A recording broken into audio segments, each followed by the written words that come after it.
कि जर्मनी में एक व्यक्ति ने कहा कि ये जो मशीन है, मेरी वोट इसमें कहां जाती है कहां नहीं जाती मुझे नहीं पता भाई, तो मुझे तो पता होनी चाहिए कि मैंने जिसको दी मेरी वोट उसी को गई है। सिर्फ एक व्यक्ति के ऑब्जेक्शन पर वहां की सुप्रीम कोर्ट ने ईवीएम को बंद कर दिया। अब इसमें एक चीज और निकल कर आई, ये जो कंपनियां हैं दोनों, electronic corporation of India limited, ये भी गवर्नमेंट ऑफ इंडिया की कंपनी है, और जो वो है आपकी बीईएल, वो भी मिनिस्ट्री ऑफ डिफेंस के अंडर आती है, वो भी गवर्नमेंट ऑफ इंडिया की कंपनी है।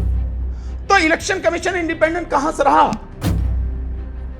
जो संविधान का बेसिक प्रिंसिपल था कि election free, fair and transparent होना चाहिए और इसके लिए इलेक्शन कमीशन इंडिपेंडेंट होना चाहिए, वो तो बात खत्म हो गई। तो जब कंपनियां जो हैं सरकार की, वो ईवीएम बनाती हैं, वो वीवीपैट बनाती हैं, तो इलेक्शन में तो गड़बड़ होगी। इलेक्शन कमीशन जगह जगह घुमा रहा है मशीन्स को। हमें क्यों नहीं दी जब हमने उससे मांगी कि 50 मशीन हमें दो? आप 50 मशीन हमें दो, देश के 50 कोनों में हम अलग अलग जगह पर दिखाएंगे, दुनिया के सामने, प्रेस के सामने दिखाएंगे कि कैसे गड़बड़ी होती है। कुल 230 विधानसभा सीटों पर जिस समय पोस्टल बैलेट की गिनती चल रही थी, तो कांग्रेस वहां पर 199 सीटों पर आगे थी, 199 सीटों पर आगे थी। और जैसे ही ईवीएम की सारी गिनती होकर आती है, बिल्कुल 180 डिग्री पर घूम जाता है, कांग्रेस 63 पर अटक जाती है और बीजेपी 166 सीटें लेकर सरकार बना लेती है। ऐसे कैसे हो सकता है? ऐसे कैसे संभव है? क्या ये सारी चीजें इस बात के लिए काफी नहीं है? मैं अगर वाकई में अगर किसी का ईमान जिंदा है और कोई चाहता है कि जो संविधान है उसकी भावना के अनुरूप काम हो, तो इतना शक हो जाना ही काफी है इस सिस्टम को खत्म करने के लिए।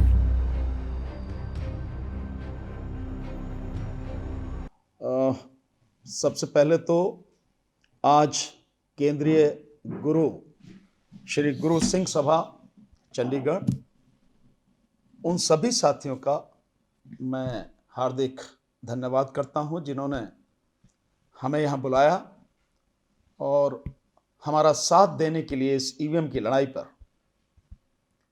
वादा किया है। और यहां पर आए हुए मेरे प्रेस के जितने भी साथी हैं, उन सभी का मैं हार्दिक अभिनंदन करता हूं। देखिए, ये जो ईवीएम की लड़ाई है, ये बेसिकली आज की तारीख में इस देश में बहुत बड़ी लड़ाई है। केवल एक मशीन का मसला नहीं है। इस मशीन के माध्यम से जो हमारे फंडामेंटल राइट्स हैं, जो हमारे कॉन्स्टिट्यूशनल राइट्स हैं, जो हमारे ह्यूमन राइट्स हैं, उसको छीना जा रहा है। और एक नागरिक होने के नाते मेरी और इस देश के तमाम नागरिकों की जिम्मेदारी है कि वो अपने इन राइट्स को छीनने से बचाएं, इसके खिलाफ लड़ें। भारत के संविधान में अनुच्छेद 324 यानी आर्टिकल 324 में इलेक्शन कमीशन के विषय में सारी बातें कही गई हैं कि इलेक्शन कमीशन, इस देश का एक इलेक्शन कमीशन होगा और इलेक्शन से संबंधित तमाम पावर उसमें समाहित होंगी, सब उसके पास होंगे और उसकी जिम्मेदारी होगी इस सब को देखने की, और उसकी जिम्मेदारी है free, fair and transparent election कराने की। Election commission free, fair and transparent election करा सके, इसके लिए उसका इंडिपेंडेंट होना बहुत जरूरी है, ताकि सरकार का या किसी का भी कोई दबाव उस पर हो ना सके। यह बहुत जरूरी है। इसीलिए संविधान में आर्टिकल 324 में ही व्यवस्था की गई कि इलेक्शन कमीशन जिस दिन से इलेक्शन कमिश्नर या चीफ इलेक्शन कमिश्नर नियुक्त किया जाएंगे, जब तक उनका टेन्योर होगा, कोई उनको किसी भी तरह से छू नहीं सकेगा। इलेक्शन कमिश्नर को हटाने की प्रक्रिया, जो सुप्रीम कोर्ट को जज को हटाने की प्रक्रिया है, यानी इंपीचमेंट, महाभियोग, जो संसद में लाया जा सकता है, उसके माध्यम से उसको हटाया जा सकता है। तो इतना प्रोटेक्शन उसे दिया गया है कि कोई उसे छू भी नहीं सकता। और केवल यही नहीं, उसके पूरे टेन्योर में उसकी किसी भी तरह की सुविधा में कोई कमी नहीं की जाएगी। कोई सरकार हो चाहे, उनके वेतन में कोई कमी नहीं की जाएगी, उनकी पावर में कोई कमी नहीं की जाएगी। यह इसीलिए था ताकि इलेक्शन, जो लोकतंत्र में सबसे महत्वपूर्ण एक कदम है, इलेक्शन के बाद ही बाकी सारी चीजें होती हैं। अगर election free, fair and transparent हो गया तो जिसको इस देश की जनता चाहेगी चुनना, वो चुन के आएगा, और जिसका बहुमत होगा वो सरकार बनाएगा, कोई भी हो। लेकिन जो प्रक्रिया है वो पूरी तरह से ट्रांसपेरेंट होनी चाहिए। पर ईवीएम के माध्यम से जो प्रक्रिया अपनाई जा रही है वो किसी भी तरह से ट्रांसपेरेंट नहीं है। आप अपने आप से पूछिए, मेरी बात छोड़िए आप। ईवीएम से जो चुनाव होता है उसमें 3 मशीनें इस्तेमाल होती हैं। एक, जिसको कंट्रोल यूनिट कहा जाता है, जिस समय आप बूथ में वोट डालने जाते हैं तो वो प्रिजाइडिंग ऑफिसर के पास होती है। दूसरी होती है बैलेट यूनिट, जिसमें वोट डालने वाला वोटर जो है बटन दबाता है अपने मनचाहे कैंडिडेट और पार्टी के सामने। और तीसरी होती है वीवीपैट मशीन, जिसमें 7 सेकंड के लिए एक पर्ची, जिसको आप वोट दे रहे हैं, ये वेरीफाई करने के लिए कि उसी को आपकी वोट गई है, तो वो 7 सेकंड के लिए पर्ची दिखती है जिस पे काला शीशा लगा हुआ है। 7 सेकंड में मैं पूरे विश्वास के साथ कह सकता हूं कि 70-80% लोग उस पर्ची को देख ही नहीं पाएंगे। और इसमें भी एक घपला किया गया कि जिस समय 2017 के बाद ईवीएम लाई गई तो उस समय उसमें एक तो व्हाइट शीशा होता था और पर्ची देखने का समय भी 15 सेकंड था। वो 2 साल बाद ही 15 सेकंड का समय जो है घटा के 7 सेकंड कर दिया गया और शीशा बदलकर व्हाइट से काला कर दिया गया। और वो पर्ची जो है वो किसी भी वोटर को मिलती नहीं है, वो पर्ची उसी में कट के गिर जाती है। आपको नहीं पता है कि 7 सेकंड में बत्ती बुझने के बाद क्या हुआ क्या नहीं हुआ, आपको नहीं पता है। तो बताओ, आपको किसी को पता नहीं पता। और जो कंट्रोल यूनिट है, जिसमें बटन दबाने के बाद ही वोटर जो बैलेट यूनिट है उसमें वोट डाल सकता है, वो कंट्रोल यूनिट की ही गिनती होती है, वोटें उससे गिनी जाती हैं। लेकिन हम में से किसी को नहीं पता कि जिससे गिनती होती है मेरी वोट उसमें गई भी है कि नहीं गई, रजिस्टर हुई है कि नहीं हुई है। और रजिस्टर भी हुई है तो जिस कैंडिडेट को मैंने दी है, जिस पार्टी को दी है, क्या उसी के अकाउंट में रजिस्टर हुई है वो, ये कहीं और रजिस्टर हुई है, हमें किसी को कुछ नहीं पता। जबकि लोकतंत्र में मैं जिसको वोट दे रहा हूं, जिस पार्टी को, जिस कैंडिडेट को, इसको सुनिश्चित करना, ये आंखों के सामने, मेरी आंखों के सामने दिखना चाहिए कि हां, मैं जिसको वोट देना चाहता हूं उसी को दी है और उसी को गई है और उसी के खाते में गिनी जाएगी। ईवीएम में यह सुविधा नहीं है। जब भी बार बार कोई बात आती है तो इलेक्शन कमीशन कहता है कि हम पे विश्वास करो, हम कह रहे हैं ईवीएम सही है। और आज की तारीख में आप बहुत एक मजेदार तमाशा देख रहे होंगे। 6 जनवरी को जंतर मंतर पर जब हमने बाकायदा ईवीएम को ये सारा प्रदर्शन करके दिखाया और बताया कि किस तरह से सारा हेरफेर होता है, उस दिन के बाद इलेक्शन कमीशन ने जो पुराने 2 इलेक्शन कमिश्नर हैं, मिस्टर कुरैशी और मिस्टर रावत, दोनों को मैदान में उतारा है ईवीएम के पक्ष में बोलने के लिए।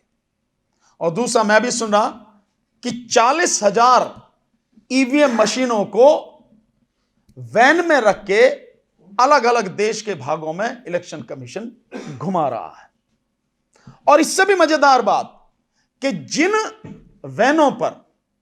वैनों में रखकर वो मशीनें घुमाई जा रही हैं, उन वैनों के ऊपर लिखा है मोदी की गारंटी। जो असली बात मैं कहना चाह रहा हूं कि अगर वैन के ऊपर लिखा है मोदी की गारंटी, तो इसका मतलब इलेक्शन कमीशन की तो है, वो तो सरकार की है। और सरकार का ईवीएम को ले जाके दिखाने का मतलब क्या है? और अगर सरकार की नहीं है तो इलेक्शन कमीशन क्या प्रचार कर रहा है सरकार का? दोनों ही स्थिति में साफ है कि इलेक्शन कमीशन और सरकार मिले हुए हैं। तो जो इंडिपेंडेंट इलेक्शन कमीशन होना चाहिए, जिसकी व्यवस्था कॉन्स्टिट्यूशन में की गई है, इलेक्शन कमीशन इंडिपेंडेंट नहीं है। और इंडिपेंडेंट नहीं है तो free, fair and transparent election कैसे होगा? वो तो इंडिपेंडेंट रखने के लिए तो सारी व्यवस्था की गई थी। अब दूसरी बात, एक और सबूत आपको बताता हूं जिससे आप बिल्कुल निश्चित हो जाएंगे कि इलेक्शन कमीशन और सरकार एक ही है। हमने आरटीआई के माध्यम से कुछ इंफॉर्मेशन इलेक्शन कमीशन से मांगी। उसमें 18 हमने क्वेश्चन उनके सामने रखे, पर एक क्वेश्चन का मैं जिक्र करता हूं जो आपके लिए बहुत जरूरी है। हमने उस एक क्वेश्चन में पूछा कि इलेक्शन कमीशन यह बताए कि जो ईवीएम मशीन और वीवीपैट मशीन इस्तेमाल हो रही हैं, ये किसी संस्था द्वारा, चाहे गवर्नमेंट की हो, चाहे इंटरनेशनल एजेंसी हो, कोई भी हो, किसी के माध्यम से सर्टिफाइड हैं क्या? मैं ये जो बात कह रहा हूं, जो हमने सवाल पूछा है, बहुत सिंपल सा है। मान लीजिए आप यही माइक है आपका, आपके पास में कोई चीज है, इनको बाकायदा सर्टिफाइड किया जाता है। एक भारत सरकार का एक डिपार्टमेंट है आईएसआई, एक तो वो होता है। अगर आप खाने की कोई चीजें लेंगे तो डिपार्टमेंट है एक FSSAI, वो डिपार्टमेंट वो सर्टिफाइड करेगा। वो सर्टिफाइड जिस पे मोहर लगी होगी तभी आप इस बात को मान सकेंगे हाँ ये चीज खाने पीने वाली है। स्टैंडर्ड है एक। अगर आप इलेक्ट्रॉनिक आइटम्स लेते हैं तो BIS उसकी मोहर होती है। अगर आप सोना खरीदते हैं तो हॉलमार्क लगा होता है, आप तभी समझते हैं हॉलमार्क है तो हाँ प्योर है। ये सारी चीजें होती हैं। इवन आप छोटी से छोटी चीज देखिए कि नमक अगर आप लेने जाएंगे तो नमक की थैली पर भी FSSAI का मोहर लगी होती, निशान होता है। तो पूछा गया भाई क्या ये कहीं से सर्टिफाइड है? इलेक्शन कमीशन कहता, जवाब आप सुनिए, बहुत मजेदार, इनको एनालाइज करने की बहुत जरूरत है। इलेक्शन कमीशन कहता कि भाई ये बात मेरे से संबंधित नहीं है, ये तो आप उन कंपनियों से पूछो जो हमें ईवीएम बना के देती हैं, वीवीपैट बना के देती हैं, ये तो उनका सवाल है। अच्छा कोई बात नहीं, हम उनसे पूछ लेंगे। तो 2 कंपनियां बना के देती हैं, एक ECIL, electronic corporation of India limited, एक तो वो देती है बना के जो हैदराबाद में है, एक देती है BEL, भारत इलेक्ट्रॉनिक्स लिमिटेड, जो बेंगलोर में है और अब एक ब्रांच उसकी यहां पंचकुला में भी खुली है। ये 2 कंपनियां देती हैं। कोई बात नहीं, हमने उनसे पूछा, तो हमने ECIL से पूछा कि भाई ये जो मशीनें आप दे रहे हो इलेक्शन कमीशन को, ये कहीं से सर्टिफाइड हैं क्या? तो ECIL कहता भाई मुझे तो पता नहीं सर्टिफाइड है नहीं है, लेकिन एक थर्ड पार्टी इंस्पेक्शन इसका जरूर होता है। और वो इंस्पेक्शन कौन करता? STQC, कोई एक संस्था है गवर्नमेंट ऑफ इंडिया की, वो इंस्पेक्शन करती है। इंस्पेक्शन में और सर्टिफिकेशन में जमीन आसमान का अंतर है। मैं समझता हूं आप सब लोग इस बात को जानते हैं। इंस्पेक्शन करना एक अलग बात है, सर्टिफाइड करना, सर्टिफाइड होना, ये बिल्कुल अलग बात है। तो पता लग गया कि वो भी सर्टिफाइड नहीं है। फिर हमने BEL से पूछा भाई बताओ, तो BEL कह रहा भाई मुझे तो कुछ पता नहीं, मुझे तो इलेक्शन कमीशन की जो एक्सपर्ट कमेटी है जो मशीन बनाने को कहती है, मैं वो बना के उसे दे देता हूं, वही चेक करते हैं जैसे भी है, मेरे पास कोई सर्टिफिकेट नहीं है ना। 140 करोड़ नागरिकों की अधिकार का सवाल है, इस देश के 100 करोड़ मतदाताओं के अधिकार का सवाल है। अभी सर ने बताया था कि जर्मनी में एक व्यक्ति ने कहा कि ये जो मशीन है, मेरी वोट इसमें कहां जाती है कहां नहीं जाती मुझे नहीं पता भाई, तो मुझे तो पता होनी चाहिए कि मैंने जिसको दी मेरी वोट उसी को गई है। सिर्फ एक व्यक्ति के ऑब्जेक्शन पर वहां की सुप्रीम कोर्ट ने ईवीएम को बंद कर दिया। एक व्यक्ति, यहां पर करोड़ों लोग आवाज उठा रहे हैं और यहां पर करोड़ों जो नागरिक हैं उनके अधिकार का सवाल है, संवैधानिक अधिकार, मौलिक अधिकार और उनका मानव अधिकार, तीनों अधिकार उनके छीने जा रहे हैं, उसका सवाल है। तो वो तीनों ने कहा कि कोई सर्टिफिकेशन नहीं है। ओके, ठीक बात है। अब इसमें एक चीज और निकल कर आई, ये जो कंपनियां हैं दोनों, electronic corporation of India limited, ये भी गवर्नमेंट ऑफ इंडिया की कंपनी है, और जो वो है आपकी बीएल, वो भी मिनिस्ट्री ऑफ डिफेंस के अंडर आती है, वो भी गवर्नमेंट ऑफ इंडिया की कंपनी है। तो इलेक्शन कमीशन इंडिपेंडेंट कहां से रहा?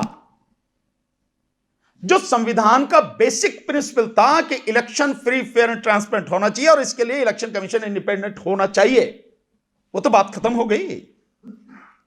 तो जब कंपनियां जो हैं सरकार की, वो ईवीएम बनाती हैं, वो वीवीपैट बनाती हैं, तो इलेक्शन में तो गड़बड़ होगी। और मानो कोई भी बात है तो सवाल तो खड़ा हो जाएगा कि इंडिपेंडेंट कुछ भी नहीं है, फ्री, फेयर एंड ट्रांसपेरेंट कुछ भी नहीं है। इलेक्शन कमीशन जगह जगह घुमा रहा है मशीन्स को। हमें क्यों नहीं दीजिए? हमने उससे मांगी कि 50 मशीन हमें दो। आप 50 मशीन हमें दो, देश के 50 कोनों में हम अलग अलग जगह पर दिखाएंगे, दुनिया के सामने, प्रेस के सामने दिखाएंगे कि कैसे गड़बड़ी होती है। क्यों नहीं दी हमें? ये जो सारी चीजें हैं, इन सब चीजों की वजह से हम लगातार इसका विरोध कर रहे हैं। और आगे देखिए, जहां भी चुनाव पोस्टल बैलेट से हुआ या पोस्टल बैलेट की गिनती हुई, दो उदाहरण आपको बताता हूं। अभी 5 राज्यों में चुनाव हुए। मध्य प्रदेश में कुल 230 विधानसभा सीटों पर जिस समय पोस्टल बैलेट की गिनती चल रही थी, तो कांग्रेस वहां पर 199 सीटों पर आ गई थी, 199 सीटों पर आ गई थी। और जैसे ही ईवीएम की सारी गिनती होकर आती है, बिल्कुल 180 डिग्री पर घूम जाता है। कांग्रेस 63 पर अटक जाती है और बीजेपी 166 सीटें लेकर सरकार बना लेती है। ऐसे कैसे हो सकता है? ऐसे कैसे संभव है? और ठीक इसी तरह से हुआ 2022 के विधानसभा चुनाव जो उत्तर प्रदेश में हुए, जहां पे पोस्टल बैलेट की जो गिनती हुई, उस समय कुल 403 विधानसभा सीटों में से समाजवादी पार्टी 304 विधानसभा सीटों पर आगे चल रही थी, यानी 3/4 हो गया, 3/4 का रेशो। और बीजेपी मात्र 90 सीटों पर थी। लेकिन जब टोटल गिनती होकर आती है तो बीजेपी 225 से ज्यादा सीटें लेके सरकार बना लेती है, समाजवादी पार्टी 121 पे सिमट जाती है। क्या ये सारी चीजें इस बात के लिए काफी नहीं है? मैं अगर वाकई में अगर किसी का ईमान जिंदा है और कोई चाहता है कि जो संविधान है उसकी भावना के अनुरूप काम हो, तो इतना शक हो जाना ही काफी है इस सिस्टम को खत्म करने के लिए। लेकिन जब इलेक्शन कमीशन की नियुक्ति में सुप्रीम कोर्ट द्वारा जो जजमेंट दिया गया कि इसकी नियुक्ति में चीफ जस्टिस ऑफ इंडिया भी होना चाहिए, उसे सरकार ने क्यों बदला? अगर सरकार की नीयत साफ है, अगर सरकार को यानी मोदी जी को इतना लोग पसंद करते हैं इस देश में कि वो हार ही नहीं सकते, जीतेंगे ही, तो फिर आपको क्या जरूरत है कि जो सुप्रीम कोर्ट ने व्यवस्था दी उसको चेंज करने के लिए? पहले उसके लिए ऑर्डिनेंस लाया गया। इतनी जल्दबाजी थी कि जैसे ही सुप्रीम कोर्ट का जजमेंट आया, पहले ऑर्डिनेंस लाया गया, अध्यादेश, देन उसके बाद में कानून लाया गया, बिल लाया गया संसद में और वो पास करा दिया गया। और सुप्रीम कोर्ट के चीफ जस्टिस को हटा के इलेक्शन कमीशन के नियुक्ति में सरकार ने, प्रधानमंत्री ने अपने द्वारा चुना हुआ एक कैबिनेट मंत्री उसमें रख दिया। एक विपक्ष के नेता, जब 3 में से 2 प्रधानमंत्री के ही आदमी हैं, खुद प्रधानमंत्री शामिल हैं, तो कौन सा व्यक्ति चुना जाएगा? तो असली सवाल यह है कि इलेक्शन कमीशन की इंडिपेंडेंस कहां है? और इलेक्शन कमीशन अगर इंडिपेंडेंट नहीं है, सरकार और इलेक्शन कमीशन एक ही है, तो फिर चुनाव इंडिपेंडेंट कैसे होगा? फ्री, फेयर एंड ट्रांसपेरेंट कैसे होगा? और ये जो सारी व्यवस्था है, इसमें केवल एक ही तरीका है जिससे सीधा सरल कोई तरीका नहीं हो सकता, और वो है बैलेट पेपर। अनपढ़ से अनपढ़ व्यक्ति, अशिक्षित व्यक्ति, कोई भी व्यक्ति हो जिसने पहले कभी भी ना वोट दिया हो, लेकिन जब वो जाएगा सामने तो उसे देख के पता लगा लेगा कि हाँ मुझे इसको वोट देना, इसके सामने ठप्पा लगाएगा, वोट देगा, उसमें डालेगा बैलेट बॉक्स में, चला जाएगा, उसकी गिनती उसमें होगी। ये हुआ है इस देश में, ऐसा नहीं कि नहीं हुआ, खूब सालों चला। तो ये जो सारी चीजें हैं, इन सब चीजों के आधार पर हम ईवीएम का विरोध कर रहे हैं। और हमारा सवाल आप सबसे भी है और इस देश के तमाम पढ़े लिखे लोगों से भी है। एक को नहीं छोड़ना, तमाम पढ़े लिखे लोगों से भी है। सुप्रीम कोर्ट के जजेस से लेके नीचे तक कोई भी जो पढ़ा लिखा है उन हर एक से सवाल है, बताओ आप कि आपको ईवीएम की जो तकनीक है जानते हो आप? ईवीएम से जो चुनाव हो रहा है क्या वो तरीका है उसके विषय में जानते हो कि ये मशीन कैसे काम करती है? एक व्यक्ति मुझे बताए, सॉफ्टवेयर इंजीनियर के अलावा इस धरती पर कोई नहीं बता सकता कि ईवीएम कैसे काम करती है। और हम सालों से अंधों की तरह वोट डालते चले आ रहे हैं, कभी कोई ऑब्जेक्शन नहीं करता। मैंने बाकायदा जो हम राष्ट्रपति को ज्ञापन दे रहे हैं हर जिले से, उसमें बाकायदा लिखा है शुरू में कि सुप्रीम कोर्ट के तमाम जजेस, इस देश में जितनी भी हाई कोर्ट हैं उनके तमाम जजेस, जिनकी संख्या लगभग 650-700 है, और इस देश के जो डिस्ट्रिक्ट कोर्ट हैं उनके तमाम जजेस, जिनकी संख्या 20,000 से ज्यादा है, इस देश के तमाम IAS officers, IPS officers, collector, ADM, SDM, तहसीलदार, नायब तहसीलदार, SP, SSP, DIG, IG, DGP, जितने भी प्रोफेसर्स हैं यूनिवर्सिटीज के, जितने भी टीचर्स हैं स्कूल कॉलेजेस में, जितने भी डॉक्टर्स हैं, जितने भी एडवोकेट्स हैं, जितने भी पीएचडी वाले हैं, जितने भी ग्रेजुएट हैं और जो भी पढ़े लिखे लोग हैं, एक व्यक्ति इस सवाल का जवाब दे दे कि क्या वो जानता है कि ईवीएम की तकनीक क्या है और ईवीएम कैसे काम करती है? आप सारे के सारे लोग हैं, आप सब इतने प्रबुद्ध पढ़े लिखे सब लोग हैं, सेना के तमाम लोग, कोई एक बताए? जवाब सबका है नहीं, नहीं जानते। तो जिस माध्यम से चुनाव हो रहा है उसे 99% से ज्यादा वोटर जानता ही नहीं, तो वो चुनाव क्यों हो रहा उस प्रणाली से? चुनाव उस प्रणाली से होना चाहिए, उस व्यवस्था से होना चाहिए जिसे पढ़े से पढ़ा व्यक्ति, अनपढ़ से अनपढ़ व्यक्ति, अशिक्षित व्यक्ति भी जानता हो कि यह प्रक्रिया इतनी साफ सुथरी सामने है कि मैं जिसको वोट देना चाहता हूं उसी को दी है और मेरी वोट उसी के खाते में गई है और गिनी भी जाएगी। बहुत साफ सुथरा है। हम सिर्फ इतना ही चाह रहे हैं, इसी बात के लिए लड़ाई है। और क्यों लड़ाई है? क्योंकि इस अधिकार से, इस वोट के अधिकार से हमारे तमाम बाकी अधिकार जुड़े हुए हैं। अगर मेरी वोट को चोरी करके गलत व्यक्ति सरकार में आ गया, मेरे तमाम अधिकारों को छीन लेगा, जैसे छीने जा रहे हैं। और मैं जिसको चाह रहा हूं वो चुन के आए, अच्छा व्यक्ति आएगा तो मेरे अधिकार सुरक्षित रहेंगे। एक बार चुन के 5 साल के लिए हम हाथ में दे देते ना सारी अपनी बागडोर, और सरकार अगर ऐसी आ जाए कि वो लोगों के अधिकार को खत्म करने पर लगी हो, देश को गुलाम बनाने पर लगी हो, देश की 120 करोड़ की आबादी को गुलाम बनाने का जिसका लक्ष्य रहा हो, वो अगर सरकार में बैठेंगे तो मेरा कौन सा अधिकार सुरक्षित रहेगा? इसलिए मैं जो आज बोल रहा हूं, ये जो मेरा फ्रीडम ऑफ एक्सप्रेशन है, मैं जो कहीं भी आ जा रहा हूं, ये जो मेरी फ्रीडम है, मैं कुछ भी काम करूं, कोई व्यापार करूं, ये जो मेरी फ्रीडम है, मैं किसी भी धर्म को मानूं, किसी का भी प्रचार करूं, ये जो मेरी फ्रीडम है, मेरी जिंदगी और मेरी मौत की जो मेरी आजादी है, ये आजादी किसी को छीनने का अधिकार कैसे है? लेकिन जब सरकार बनाने के लिए इतने बड़े पैमाने पर चोरी की जाए वोटों की, तो कुछ ना कुछ तो दाल में काला है। अगर किसी व्यक्ति की नीयत साफ है तो उसे क्या दिक्कत है? भाई जनता के हवाले है, जनता ही मालिक है, वो जिसको चुनेगी वो आएगा, सरकार बनाएगा। सो मेरे तमाम अधिकार इनसे जुड़े हैं। इस देश के बच्चों की शिक्षा इस अधिकार से जुड़ी है। इस देश के लोगों को दवा मिल सके, डॉक्टर मिल सके, अस्पताल मिल सके, वो व्यवस्था इससे जुड़ी है। इस देश के महिलाओं की सुरक्षा हो सके, वो इससे जुड़ा है। इस देश के किसानों का भविष्य इससे जुड़ा है। इस देश के मजदूरों का भविष्य इससे जुड़ा है।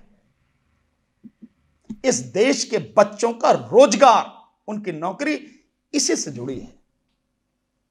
कैसा लगता है कि एक व्यक्ति चुनाव में आने से पहले कहता है कि 2 करोड़ रोजगार प्रतिवर्ष देगा हर साल, और अब तक के अपने 10 साल के कार्यकाल में वो 7.5 लाख लोगों को रोजगार नहीं दे पाया। 7.5 लाख, कहां 7.5 लाख और कहां एक साल में 2 करोड़।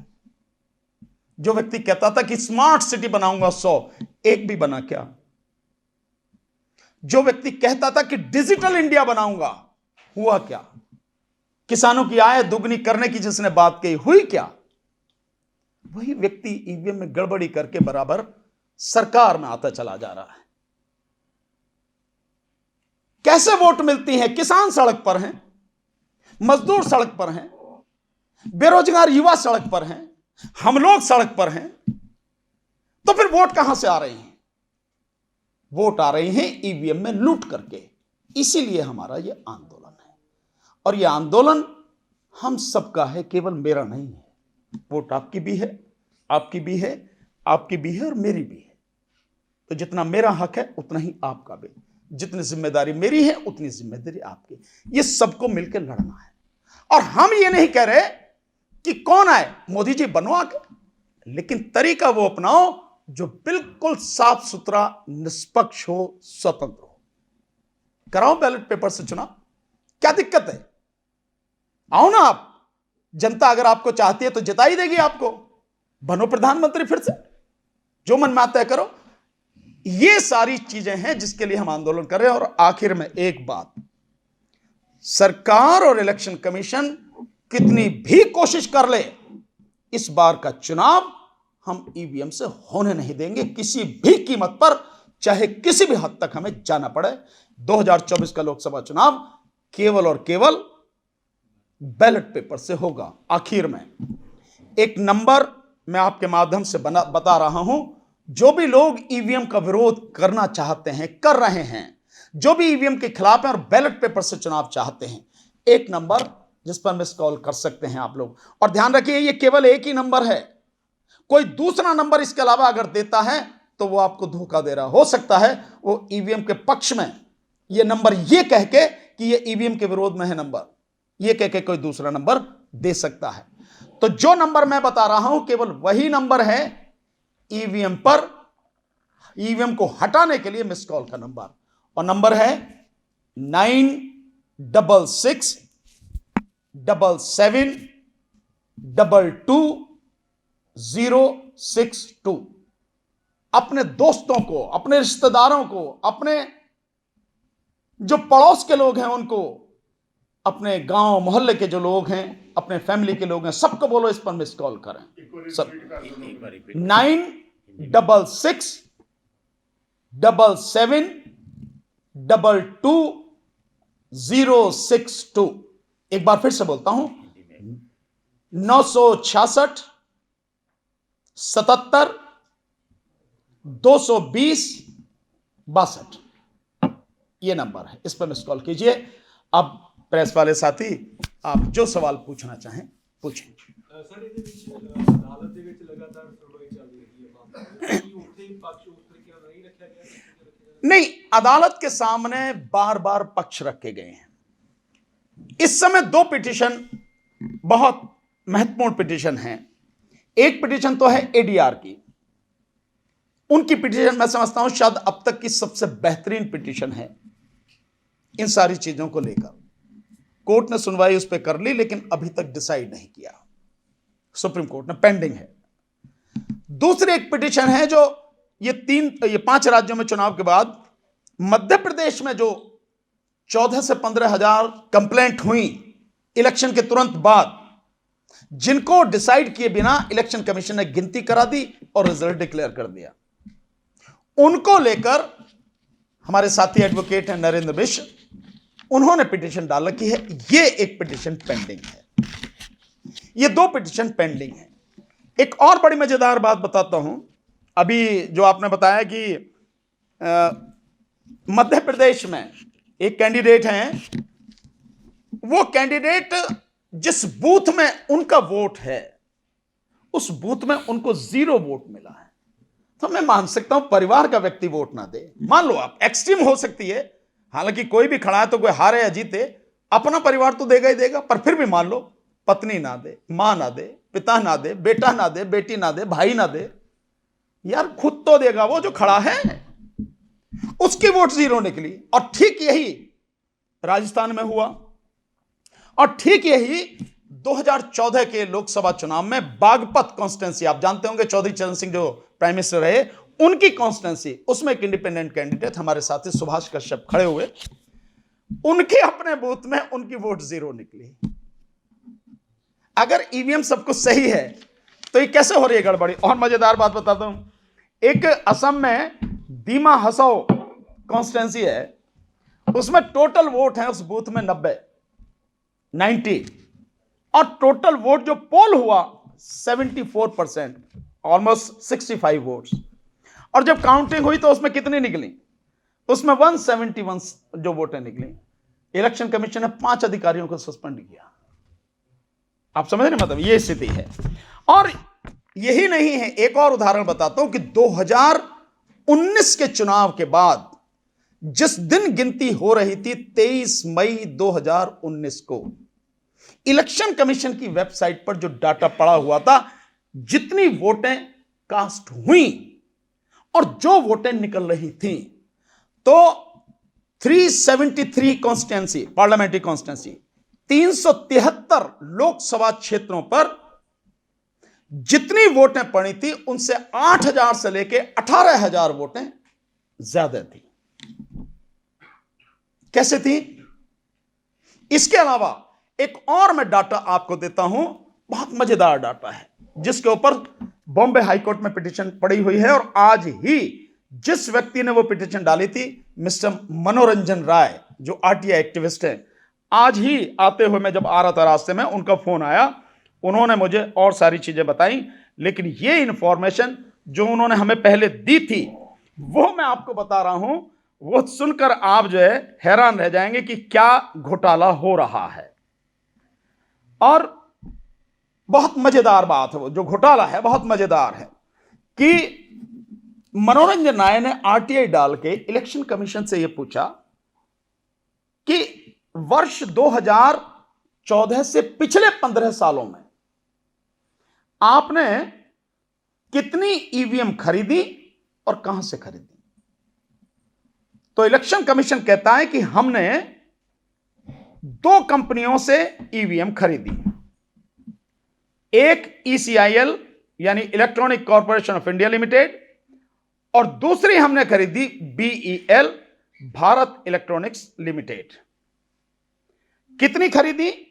इलेक्शन कमीशन ने कहा कि हमने बीईएल बेंगलोर से खरीदी 10,05,662 और ईसीआईएल से खरीदी हमने 10,14,644।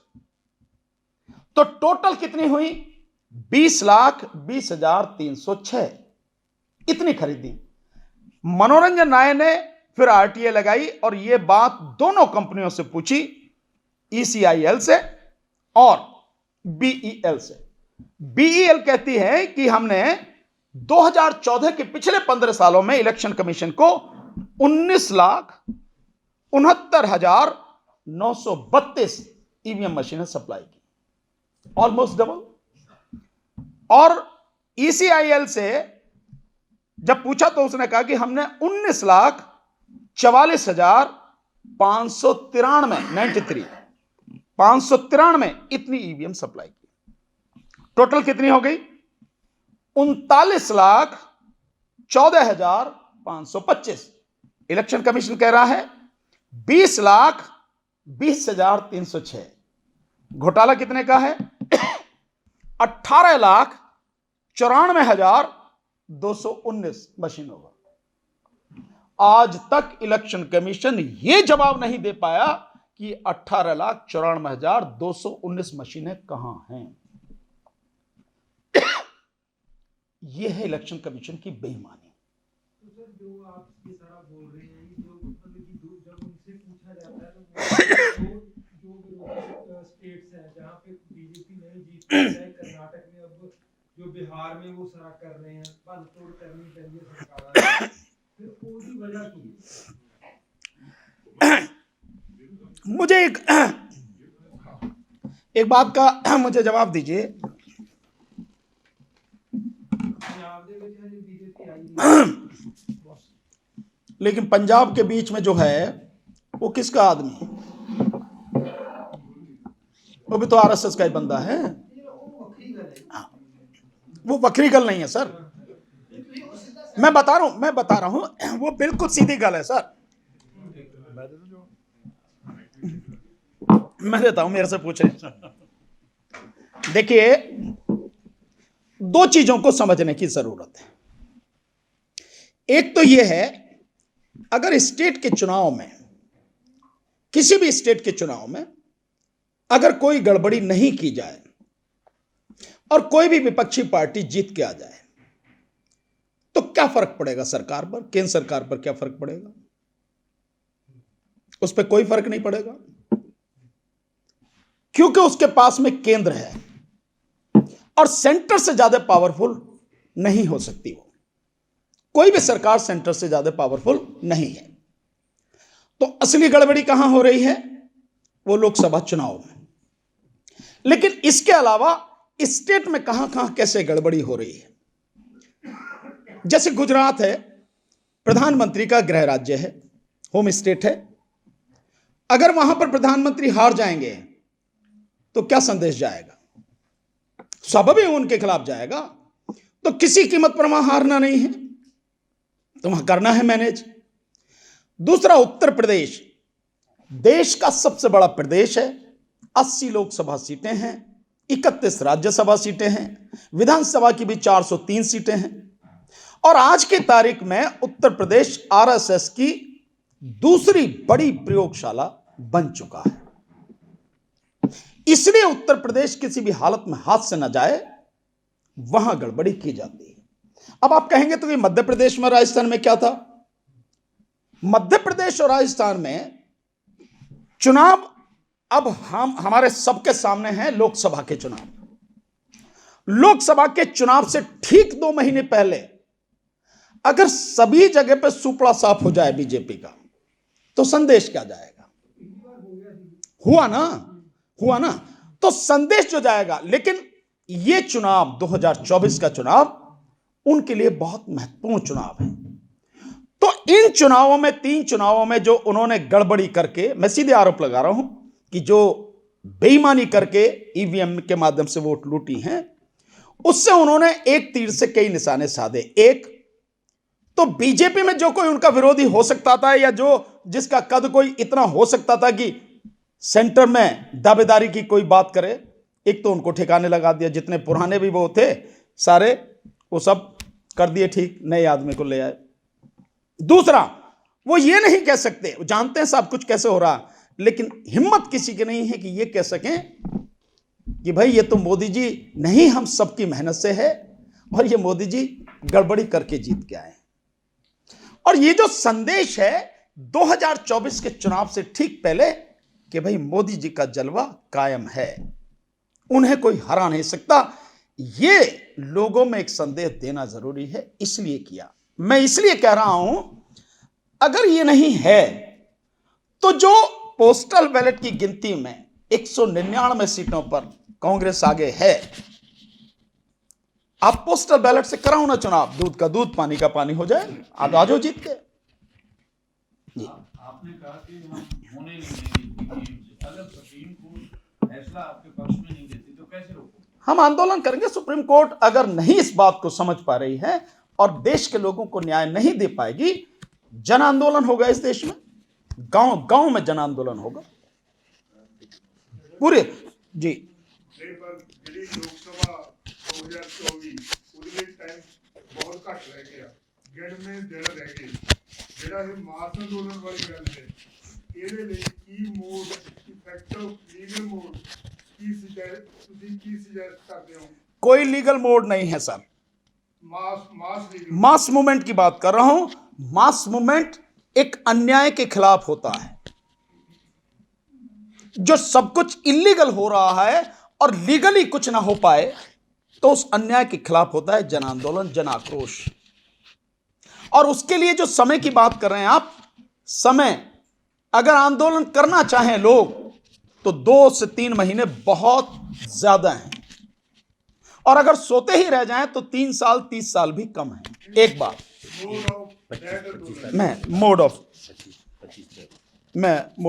उसके बाद मोड ऑफ जो आप बता रहे हैं, इसमें 2 चीज आप समझे। ये उन लोगों के लिए जिन्होंने कॉन्स्टिट्यूशन नहीं पढ़ा, जिनको कानून की, संविधान की जानकारी नहीं है, उन्हें लगता है कि बहुत कम समय है। लेकिन जब देश में हालात बहुत विपरीत हो जाएं तो चुनाव 6 महीने टाले जा सकते हैं, और केवल 6 महीने नहीं, इस तरह से 6 महीने करके 1 साल तक टाले जा सकते हैं। मोड बाकी जो है, आप भी और हम भी सारे के सारे मिलके सोशल मीडिया, क्योंकि बाकी तो कुछ है नहीं, यही मीडिया है। आपके हाथ में जो फोन है वो मीडिया है। फेसबुक पे लाइव करो, ट्विटर पे करो, आप व्हाट्सएप करो, जो भी करो, यही है आपके पास लोगों तक बात पहुंचाने का जो तरीका है। और जिस तरह से, मैं आपको नहीं जानता, पर आपने मुझे सोशल मीडिया पे देखा और मुझे यहां इनवाइट किया, और मैं जानता हूं कि ये जो आपकी केंद्रीय श्री गुरु सिंह सभा है, केवल चंडीगढ़ में नहीं है, पूरे देश में है इसकी ब्रांच, इसके लोग पूरे देश में हैं। तो मैं समझता हूं एक झटके में ये सारी बात आप पूरे देश में फैला देंगे। यही तरीका है। समय कम नहीं है, ये केवल छलावा है। ईवीएम से चुनाव कराने के लिए 1 साल पहले से मशीनें तैयार की जाती हैं, एम आई राइट, भेजने के लिए इधर से उधर, और बैलेट पेपर मात्र 8 दिनों में छप जाता है। कौन सा तरीका सही है? कब छपता है बैलेट पेपर? बैलेट पेपर छपता है जब नॉमिनेशन शुरू होते हैं और नाम वापस लेने की, नॉमिनेशन विड्रॉल की आखिरी डेट होती है। उस दिन 3 बजे तक विड्रॉल की डेट होती है, और 3 बजे के बाद जो जिसने विड्रॉ कर लिया, वो जो मैदान में रह गए, उनकी एक लिस्ट बनती है कि ये कैंडिडेट है, ये इनका चुनाव चिन्ह है, और 5 बजे वो सबको बता दी जाती है। उसके बाद बैलेट पेपर छपने जाता है, और उसके बाद समय कितना होता है? 14 दिन का समय होता है। और पोलिंग से 1 दिन पहले, या कहो 48 घंटे पहले, चुनाव प्रचार बंद हो जाता है। ठीक सर? और उससे पहले वो सब कुछ छप के आ जाते, तो मात्र 8 दिन में बैलेट पेपर छप जाता है। तो कहां समय कम है? कोई समय कम नहीं है। सोने के लिए तो कितना ही भी समय ले लो, जागने के लिए तो 1 सेकंड, 1 पल काफी है।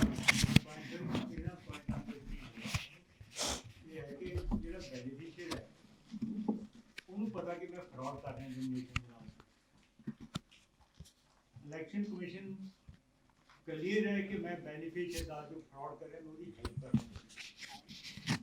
वोटर कहना कि मेरे ਨਾਲ बहुत बड़ा धोखा हो रहा है। सुप्रीम कोर्ट समझ करके बैठा ਹੁਣ नेशन ਵਾਸਤੇ ਜਿਹੜਾ ਹੁਣ ਤੁਸੀਂ ਵੋਟ ਦੱਸ ਰਹੇ ਸੀ ਸਰ, ਟਾਈਮ ਬਹੁਤ ਹੈਗਾ, ਲੇਕਿਨ ਇਹਦੇ ਵਾਸਤੇ ਜਿੰਨੀਆਂ ਵੀ ਆਰਗੇਨਾਈਜੇਸ਼ਨ ਨੇ ਉਹਨੂੰ ਇਮੀਡੀਏਟਲੀ ਐਮਰਜੈਂਸੀ ਮੋਡ ਤੇ ਸਾਨੂੰ ਲਗਾ ਕੇ ਕੋਈ ਨਾ ਕੋਈ ਅੰਦੋਲਨ करना बहुत जरूरी है। मैं आपका आभारी हूं सर, धन्यवाद देता हूं। आपने जो बात कही है बिल्कुल सही है, और इसीलिए आज 3रा दिन है मैं पंजाब में हूं। और मैं परसों जब मैं आया था तो पहले पटियाला में मीटिंग हुई। संयुक्त किसान मोर्चा के 2 बहुत मजबूत धड़े हैं, कीर्ति किसान यूनियन, रविंदर सिंह पटियाला साहब से मुलाकात हुई, वो भी साथ में थे हमारे, तो मेरी आप देखेंगे जो प्रेस कॉन्फ्रेंस हुई उसमें। और भारतीय किसान यूनियन सादीपुर, श्री बूटा सिंह सादीपुर, वो भी साथ में थे। मैंने उनसे निवेदन किया कि आप ये संयुक्त किसान मोर्चा में हमारी बात रखें। उसके बाद मैं जलंधर में एक मेरी मीटिंग हुई, उसके बाद मैं गुरदासपुर में गया, उसके पहले गुरदासपुर से पठानकोट में रहा, और अब आपके बीच में हूं। और कल यही चंडीगढ़ में संयुक्त किसान मोर्चा की मीटिंग हो रही है, और मैं जाने का मेरा आज था, लेकिन अब मैं जाऊंगा नहीं, आज यहीं रुकूंगा। और कल संयुक्त किसान मोर्चा के जितने भी साथी हैं, आदरणीय राजेवाल साहब, दल्लेवाल साहब, डॉक्टर दर्शनपाल सिंह साहब, उग्रहा साहब, जो भी होंगे, सबसे मिलके और सबसे ये निवेदन करके कि जैसे आपने किसान कानूनों को खत्म कराने के लिए लड़ाई लड़ी, देश को बचाया, ईवीएम के इस मसले को लेकर भी हमारा साथ दो।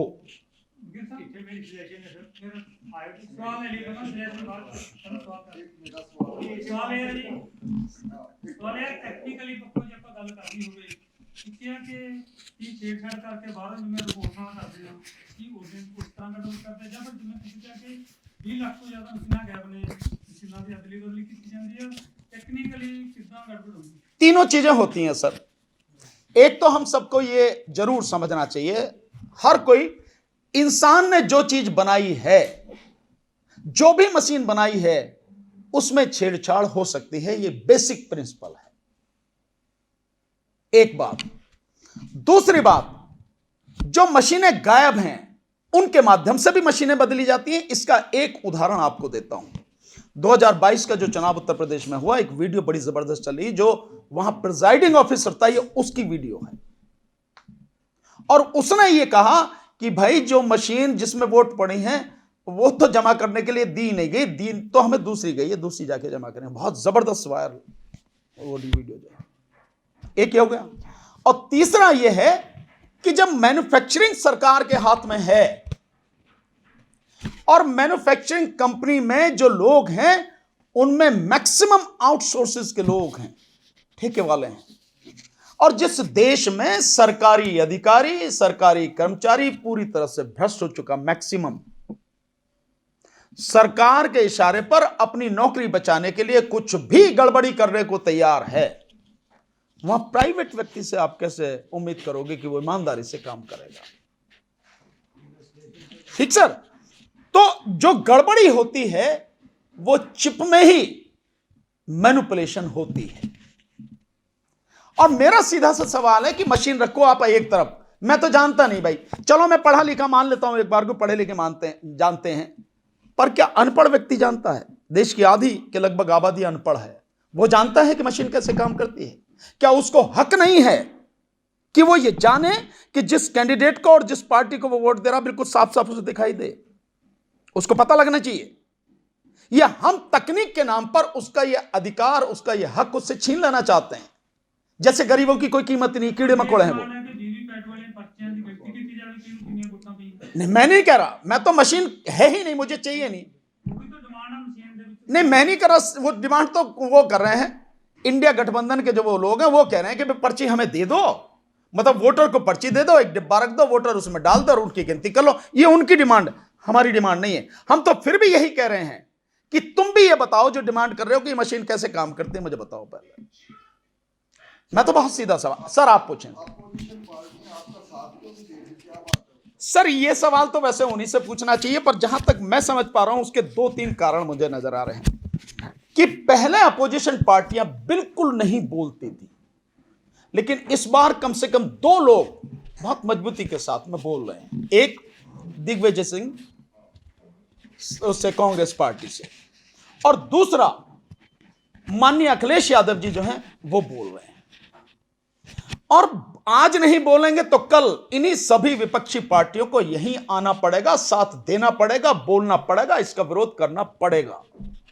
मैंने उनसे, दिग्विजय सिंह साहब से जब एक दिन हमारी मुलाकात इत्तेफाक होगी नॉर्थ एवेन्यू में दिल्ली में, इसी तैयारी के सिलसिले में, तो मैंने उनसे सिंपल कहा था कि जो 3 राज्यों में सरकार आपके हाथ से छीन ली गई, सबसे बड़ा नुकसान तो आपको हुआ। तो माननीय राहुल गांधी जी बोलते क्यों नहीं हैं? सोनिया जी बोलती क्यों नहीं है? भाई ये तो बड़े नेता हैं, ये बोलेंगे तो ही तो असर पड़ेगा।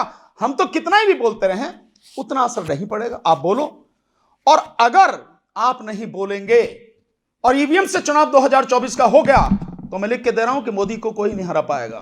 जितने पिछले रिकॉर्ड हैं सारे रिकॉर्ड तोड़ के वो सत्ता में आएगा, और उसके बाद इस देश में कोई चुनाव होगा नहीं।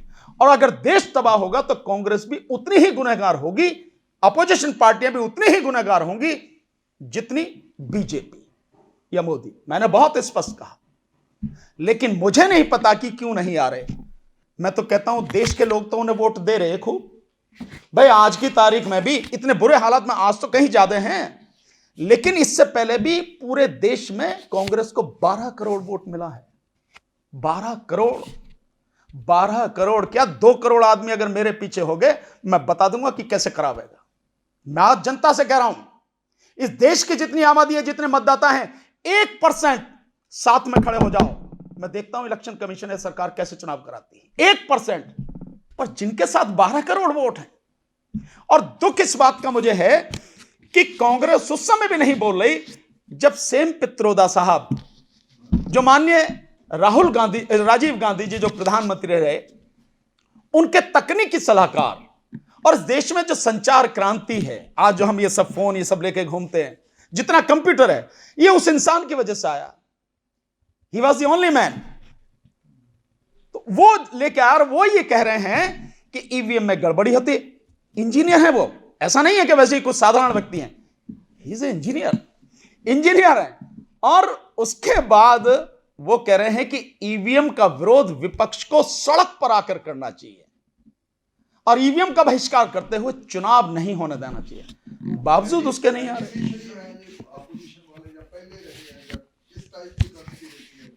मैं नहीं जानता सर कि कॉन्स्पिरेसी क्या है, लेकिन मैं इस बात से वाकई में दुखी हूं कि विपक्ष को जिस तरह से खुल के आना चाहिए वो नहीं आ रहे।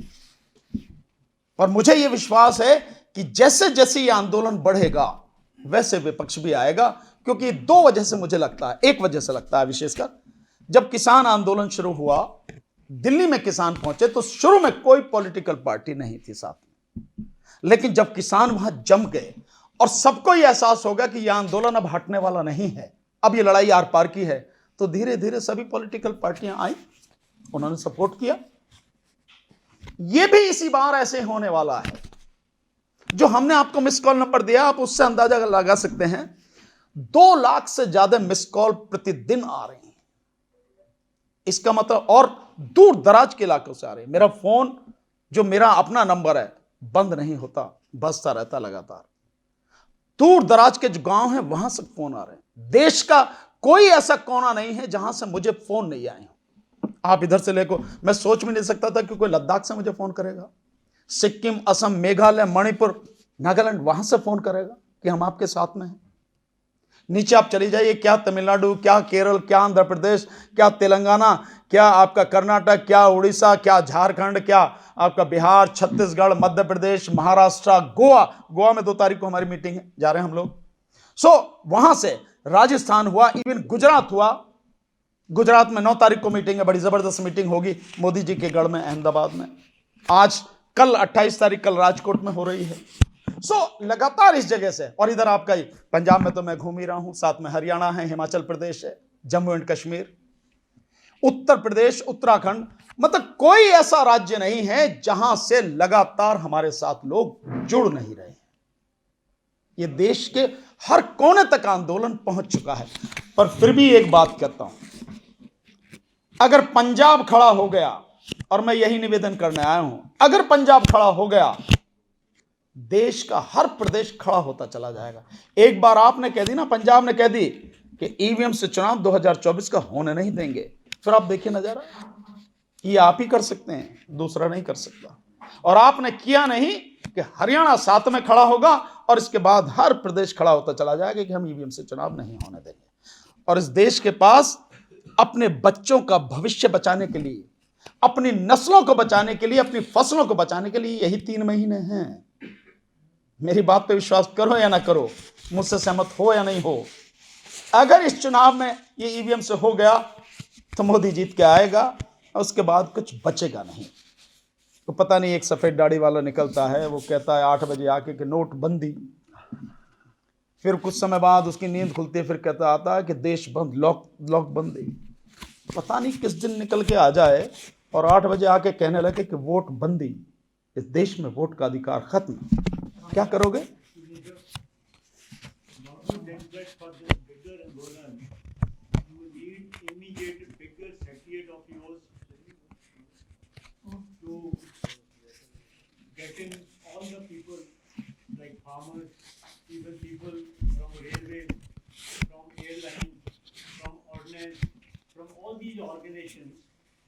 whose future is has been threatened, and they should be readily available and they should be educated Sir. by your secretary. Thank you sir, लेकिन हम लोग प्रयास कर रहे हैं। Let's hope for the best. Thank you. और किसी का कोई सवाल? हमारी तरफ से अनाउंसमेंट है सर।